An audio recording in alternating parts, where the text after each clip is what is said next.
If you're thinking about buying the Orion Observer 80 SD telescope, stick around because I'm about to reveal the surprising truth that you won't hear in most reviews. This telescope promises a smooth stargazing experience with a compact design, but here's what surprised me. It's not all stardust and moonlight.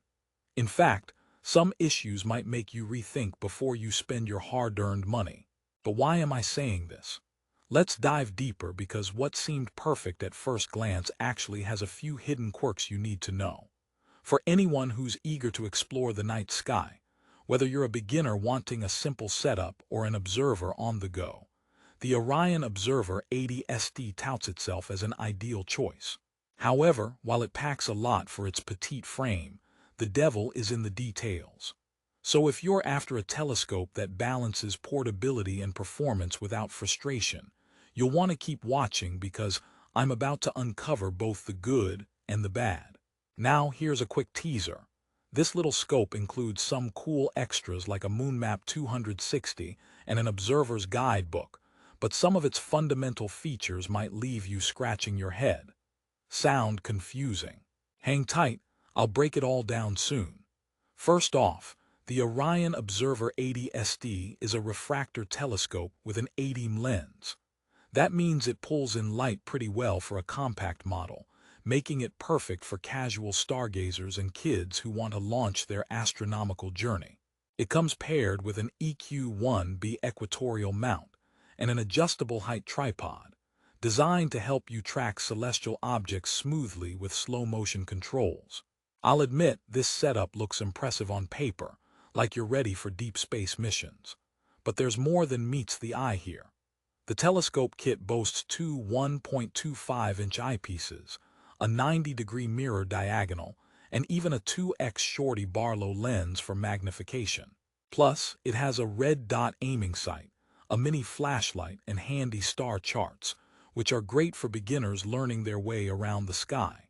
However, despite all these bells and whistles, users often hit snags when it comes to the actual viewing experience. For example, the tripod, while adjustable, can feel wobbly and sometimes unstable, which defeats the point of having smooth tracking. You might even joke that your steady tripod doubles as a jack-in-the-box with all that shaking during nights of keen observation.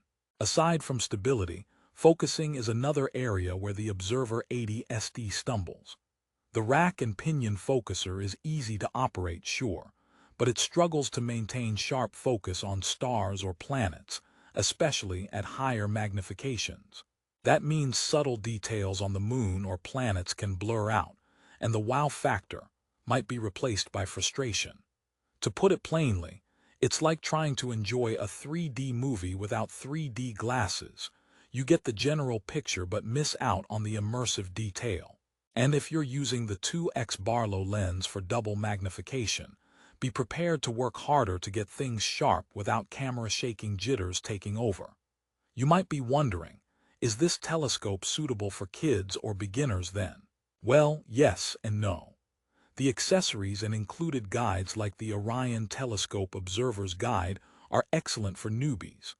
They offer a nice learning curve, providing star maps and educational material to help you identify constellations and plan your sessions. But the trade-off comes in build quality and ease of use.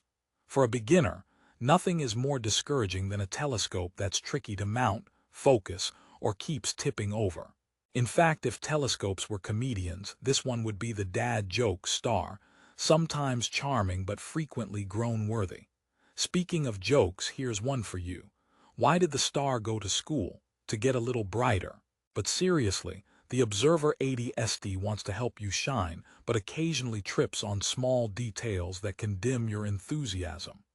Now, for the audience who loves traveling or camping, the compact size of the 80 SD is a real draw. You can toss it in your car without needing a whole astronomy lab's worth of gear. Its portability makes spontaneous stargazing sessions in remote spots more feasible than with huge, bulky telescopes. However, the lightweight design may also be why the tripod and mount feel less robust. So, if you're often in windy or uneven terrain, you might find yourself battling more shakes than stars, which is a bummer when you're trying to catch a glimpse of Jupiter's moons. Let's pause here and ask, what's your ideal telescope setup? Something portable with decent optics or a heavier system with steadier mounts? Because this will help you decide if the compromises with the Observer 80 SD are worth it. I'll give you a hint. If you crave crystal clear views with solid mechanics, you might want to upgrade or modify this one over time. Continuing on the subject of optics, the lens aperture size of 80 on the Observer is decent for bright objects like the moon and some planets, but it won't cut it for faint deep sky objects such as nebulae or galaxies. This makes it more a beginner's moon and planet scope, rather than a full-on astronomy explorer's dream. So if you're dreaming of those breathtaking photos of the Andromeda galaxy from your backyard, you might want to look elsewhere or pair this with better eyepieces down the line. The EQ-1B equatorial mount, while designed for smooth movement, has a pretty basic build. It requires careful balancing and practice to track objects effectively, or the stars might drift out of view. If you're new to equatorial mounts, expect some learning curves. It's a bit like learning to ride a bike for the first time, exciting but prone to some wobbling until you get the hang of it. Here's another riddle for you. Why don't astronomers ever get lost? Because they always take the right mount. The EQ-1B tries to be that right mount, but depending on your experience, it might need patience and adjustments to actually feel right. One final point. The package includes some neat educational tools: the MoonMap 260, the Star Target Planisphere, and a Red Beam Mini LED flashlight. These are perfect for enhancing your stargazing sessions and learning night navigation effectively. These extras make the telescope feel more like a total beginner kit rather than just an optical device, which is a plus if you're buying for kids or newbies. They open up chances to bond over identifying lunar craters or charting stars, which is priceless. All right, I promise to circle back with some resolution. So should you buy the Orion Observer 80 SD? The answer is nuanced. If you want an affordable, portable, and beginner-friendly telescope with educational extras and reasonable optics for moon and planetary viewing, this telescope has a lot to offer.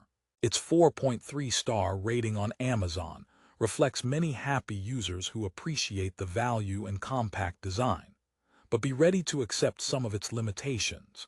Less stability on the tripod, a focuser that needs gentle handling, and optics that won't wow seasoned astronomers. To put it simply, it's an accessible stepping stone into astronomy but not the final destination for serious hobbyists. If you enjoy a bit of tinkering and learning by doing, the Orion Observer 80 SD gets you off the ground. But if you want flawless views out of the box, you might find yourself looking at adjustments or upgrades down the line. Before I let you go, here's a space-themed joke for the road. What do you call a sunburned telescope user? A solar flare-up. Remember, learning astronomy takes time and patience. Starting with the right tools is key. If this review helped clarify your thoughts or even put a smile on your face, don't forget to check the description for the best price on Amazon. I've linked the Orion Observer 80 SD there so you can grab it hassle-free. Whether you decide to buy it or keep searching, happy stargazing, and may your nights be full of bright discoveries.